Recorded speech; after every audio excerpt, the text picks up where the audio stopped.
और इसी बीच एक और बड़ी खबर सामने आ रही है, रुक कर लेते हैं। वी सुदर्शन रेड्डी होंगे विपक्ष के उपराष्ट्रपति। कांग्रेस अध्यक्ष मल्लिकार्जुन खड़गे ने नाम का ऐलान किया है। ये बड़ी जानकारी। 21 तारीख को नामांकन करेंगे सुदर्शन रेड्डी।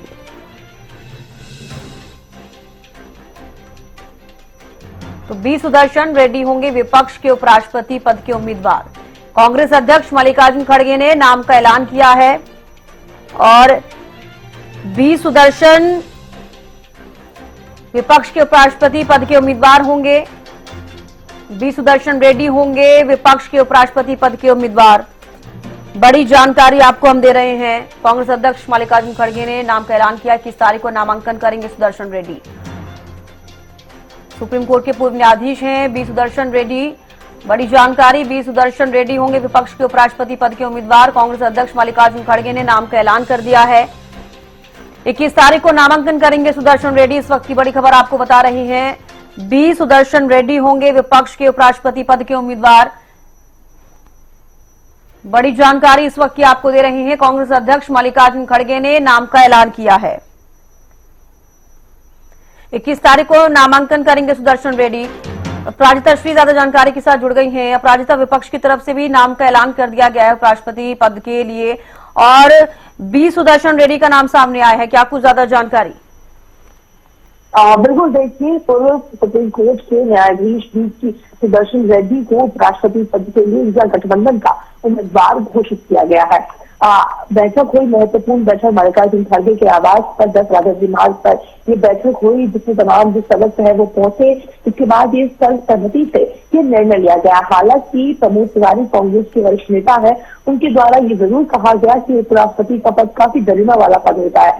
सर्वसम्मति से तमाम जो लोग हैं वो इसका फैसला लेते हैं। यानी हर एक दल एक ही नाम का चयन करता है, मगर जो आइडियोलॉजी है, जो सहमति है, वो नहीं बनता है, जिस वजह से विपक्ष द्वारा भी उम्मीदवार को मैदान में उतारा जा रहा है। जिसके लिए पूर्व न्यायाधीश है वी सुदर्शन रेड्डी, उन्हें उम्मीदवार घोषित किया गया है। उसके बारे में जानकारी खुद मल्लिकार्जुन खड़गे के द्वारा दिया गया। प्रेस कॉन्फ्रेंस की है, उनके बारे में बताया गया कि किस प्रकार से वी सुदर्शन रेड्डी इंडिया के डिस्टिंग्विश्ड जूरिस्ट रहे हैं और साथ ही अगर उनके कार्यकाल की बात की जाए, यानी करियर की अगर बात की जाए, लीगल करियर की, तो काफी ज्यादा एमिनेंट रही है, काफी अच्छी रही है। चाहे आंध्र प्रदेश के हाईकोर्ट की बात हो जाए या फिर गुवाहाटी हाईकोर्ट के चीफ जस्टिस की बात हो जाए या सुप्रीम कोर्ट के जज के तौर पर जिस प्रकार से उन्होंने काम किया है। साथ ही उन्होंने बताया कि किस प्रकार से उनका जुड़ाव है, यानी जब बात गरीबों की आती है, पॉलिटिकल जस्टिस की आती है, करेज की आती है, तब किस प्रकार से वो काम करते हुए नजर आते हैं। और साथ ही ये भी कहा गया कि वो एक गरीब व्यक्ति है, यानी अगर बात इकोनॉमी की आती है तो ज्यादा पैसे नहीं है उनके पास। क्योंकि हमेशा उन्होंने, अगर उनके जितने भी जजमेंट की बात की जाए तो उनमें से अधिकतर गरीबों के लिए काफी कुछ उन्होंने किया है, अपने जजमेंट में रही है। यानी जब वो जिस भी पदभार पर वो रहे हैं तो काफी ज्यादा काम उन्होंने गरीबों के लिए किया है। और साथ साथ देखिए, अगर बात की जाए वाइस प्रेसिडेंट पोस्ट की हम बात करते हैं, यानी एक तरफ इंडिया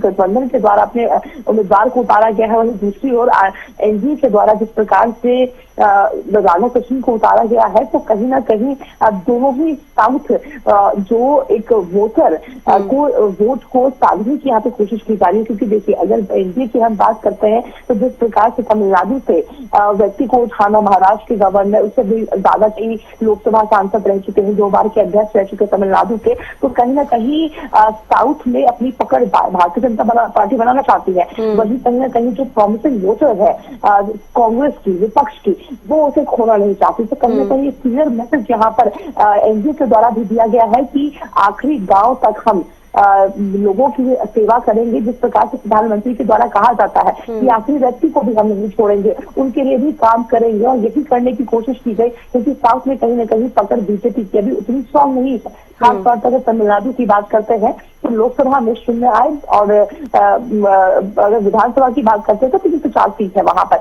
वहीं अगर कांग्रेस की बात करते हैं तो कांग्रेस की काफी पुरानी जो वोट बैंक है वो बहुत स्ट्रांग है साउथ में। और कहीं ना कहीं जो लोकप्रियता है कांग्रेस, वो साउथ में हमेशा से ज्यादा रही है। और आज भी जब 99 सीटें कांग्रेस जीती है, उसमें से भी साउथ का बहुत बड़ी भूमिका निभाते हुए साउथ के वोटर लिस्ट नजर आते हैं। तो क्लियर मैसेज यहाँ पर जाता हुआ नजर आ रहा है दोनों ही तरफ से कि साउथ को यहाँ पर साधने की पूरी कोशिश की जा रही है। लेकिन अपराजिता, एक बड़ा सवाल ये भी बना हुआ है कि कहीं ना कहीं जो सत्ता पक्ष है वो ये चाह रहा था कि निर्विरोध चुनाव हो जाए, सर्वसम्मति से चुनाव हो पाए। लेकिन अब आपको क्या लग रहा है, नाम भी सामने आ गया है, अब दोनों के बीच में कड़ा मुकाबला देखा जा सकता है?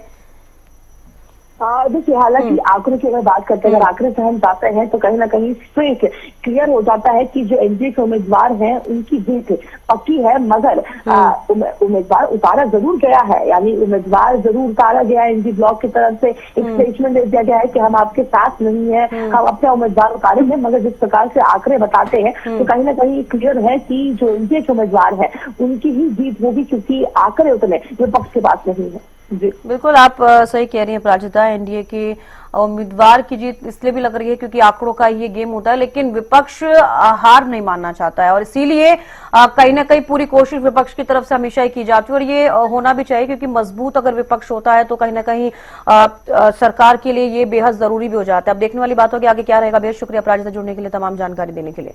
तो देखिए, आपको बता दें कि इसको लेकर कल बैठक भी हुई थी। हालांकि आपको बता दें कि मल्लिकार्जुन खड़गे ने नाम का ऐलान कर दिया है। बी सुदर्शन रेड्डी को उपराष्ट्रपति पद के लिए उम्मीदवार घोषित किया है विपक्ष की तरफ से। ये बड़ी जानकारी सामने आई है। बी सुदर्शन रेड्डी राष्ट्रपति पद के उम्मीदवार हैं विपक्ष की तरफ से। 21 तारीख को नामांकन करेंगे बी सुदर्शन रेड्डी।